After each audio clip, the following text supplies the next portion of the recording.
اتحاد کا کیا یہ مطلب ہے کہ جو مختلف فرقے ہیں سب کو ایک ساتھ ایک پلیٹ فارم پر اکٹھا کر لو، سب کو لے کر کے چلو؟ کیا اس کو اتحاد کہتے ہیں؟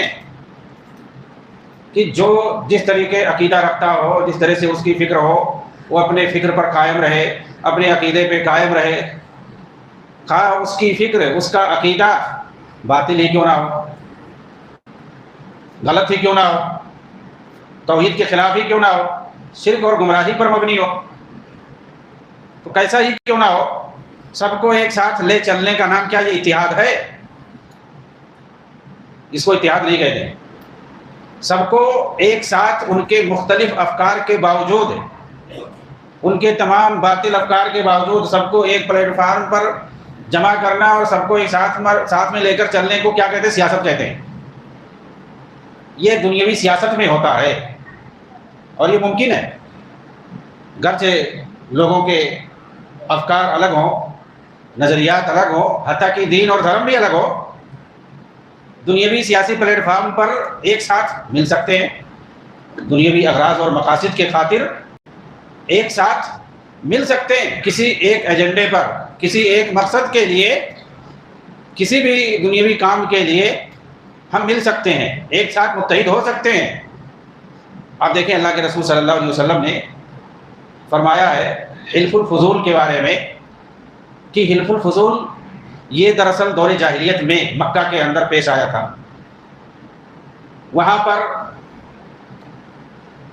کوئی یمنی تھا، یمن سے آیا تھا، اور مکہ کے ایک فرد نے اس کے اوپر ظلم کیا تھا، اس کا سامان لے لیا تھا، سامان بھی نہیں دیا اور پیسہ بھی نہیں دیا۔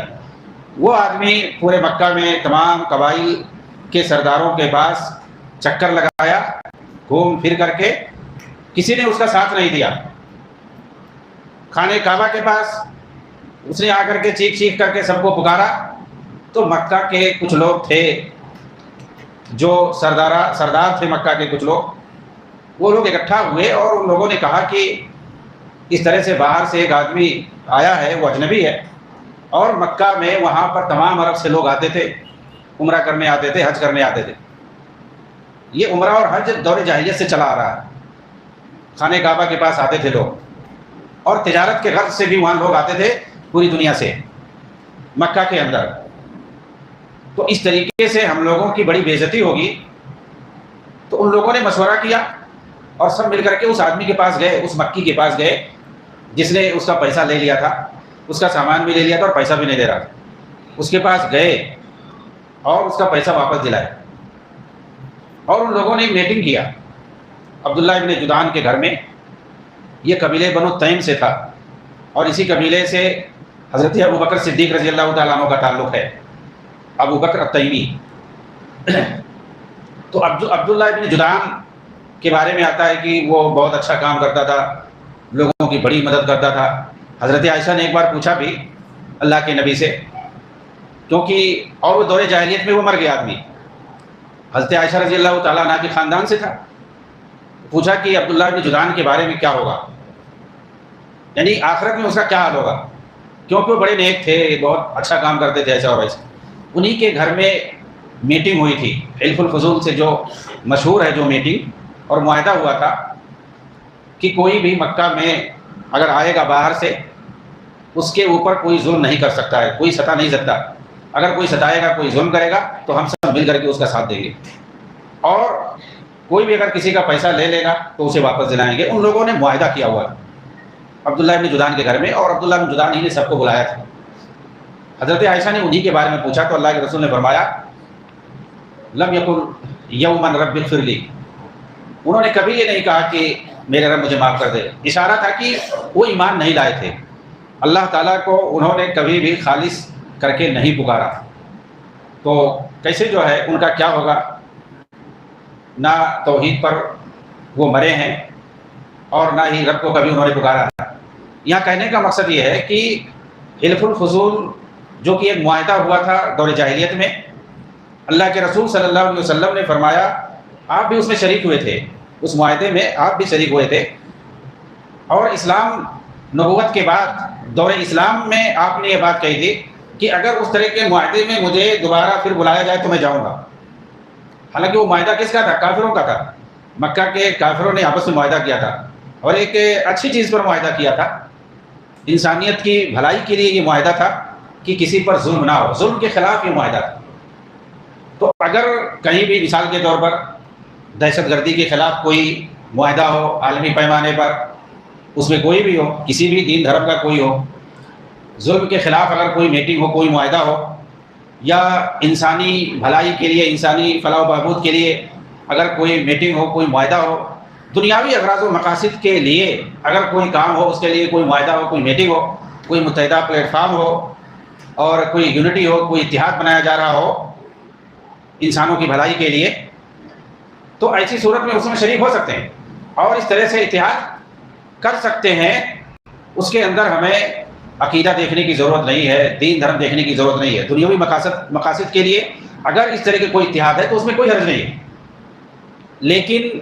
دین کی بنیاد پر اگر مثال کے طور پر ہمیں دعوت کا کام کرنا ہے، دین کا کام کرنا ہے، یا اور اس طرح کا دینی اگر کوئی معاملہ ہے تو اس کے اندر عقیدہ توحید ہی کی بنیاد پر اتحاد ہو سکتا ہے، اس کے علاوہ کوئی چیز نہیں. قل یا اہل الکتاب تعالوا الی کلمۃ سواء بیننا وبینکم، یہ اہل کتاب کو، یہود و نصارہ کو اتحاد کی طرف دعوت دی جا رہی ہے تو کلمہ توحید کی بنیاد پر. تو کلمہ توحید کی بنیاد پر یہود و نصارہ کو دعوت دی جا رہی ہے، تو مسلمانوں کے اندر جو شرک اور بدعت اور خرافات اور گمراہی میں مبتلا ہیں ان کے ساتھ بھی اگر ہم اتحاد کی بات کریں گے تو کلمہ توحید کی بنیاد پر. تو دینی معاملے میں، دینی مقاصد میں تو اگر کوئی کہہ دے کہ ایک ساتھ دعوت کا کام کر سکتے ہیں، چاہے وہ بریلوی ہی کیوں نہ ہو،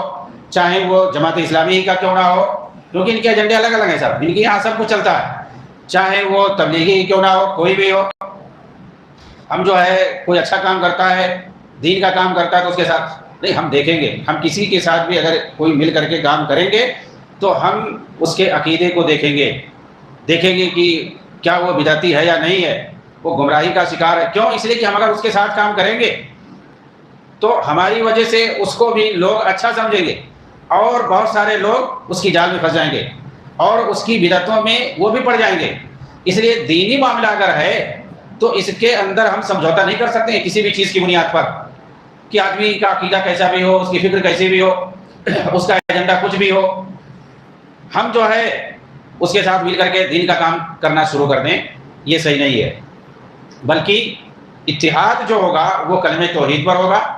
اور نبی صلی اللہ علیہ وسلم کے بتائے ہوئے منہج پر ہوگا. اگر کوئی بدعتی ہے، کوئی اگر گمراہی کا شکار ہے، کوئی اگر شرک کرتا ہے کلم کلا، تو ایسی صورت میں ہم اس کے ساتھ مل کر کے دین کا کام نہیں کریں گے، ہم اکیلے کریں گے دین کا کام، چاہے چھوٹے ہی پیمانے پر ہی کیوں نہ ہو، توحید کا کام ہو اور کتاب و سنت کی تعلیم عام ہو. یہ نہیں کہ جو ہے کسی مسلک کی تبلیغ کی جائے، کسی جو ہے امام کی تبلیغ کی جائے، بلکہ جو ہے کتاب و سنت کی تبلیغ ہو. اس پر جو ہے سمجھوتا ممکن نہیں ہے. تو یہاں پر جو اتحاد کی بات ہے کہ اللہ تعالیٰ کی رسی کو مضبوطی سے تھام لو، یہ وہی کلمہ توحید ہے اور نبی صلی اللہ علیہ وسلم کی سنت ہے. اور اختلاف جو کرنے کے لیے کہا ہے کہ اختلاف نہ کرو آپس میں، یہ اسی سے جدا ہونا، یعنی کتاب و سنت کو چھوڑ کر کے اپنا الگ فرقہ نہ بناؤ، الگ گروہ، الگ جماعت نہ بناؤ. صحابہ کی جو جماعت ہے اسی پر قائم رہو، انہی کے اصولوں پر قائم رہو. ان اصولوں کو چھوڑ کر کے، اس راستے کو چھوڑ کر کے دوسرا راستہ نہ اپناؤ کہ ہم جو ہے کسی تیسرے کو اپنا امام بنا لیں اور پھر اس کے اصولوں پر اور اس کے ایجنڈوں پر، اس کے فارمولوں پر عمل کرنا شروع کر دیں اس کے حساب سے. تو یہ کیا ہے؟ یہ اختلاف ہے، یہ مسلمانوں کی جماعت سے اختلاف ہے. مسلمانوں کی جو آئیڈیل جماعت ہے کہ جس کو لے کر کے ہمیں چلنے کی بات کہی گئی ہے، وہ صحابہ کی جماعت. ان کے اصولوں سے ہٹ کر کے اپنا الگ اصول طے کر کے اس کی پیروی کرنا، اس کے کہنے پر چلنا، اس کے حساب سے دین پر عمل کرنا، یہی کیا ہے؟ تفرقہ ہے. اسی کو تفرقہ کہتے ہیں کہ ہم جو صحابہ کی جماعت ہے ان کے جو اصول ہیں اس کو چھوڑ کر کے دوسری طرف چلیں. چنانچہ آپ دیکھیں گے ایسے ہی گمراہ فرقے پیدا ہوئے صحابہ کی جماعت سے ہٹ کر کے اور قیامت تک پیدا ہوتے رہیں گے. تو یہاں جو بتایا گیا ولا تفرقوا، وہ یہی چیز ہے کہ صحابہ کی جماعت سے الگ ہو کر کے اپنی الگ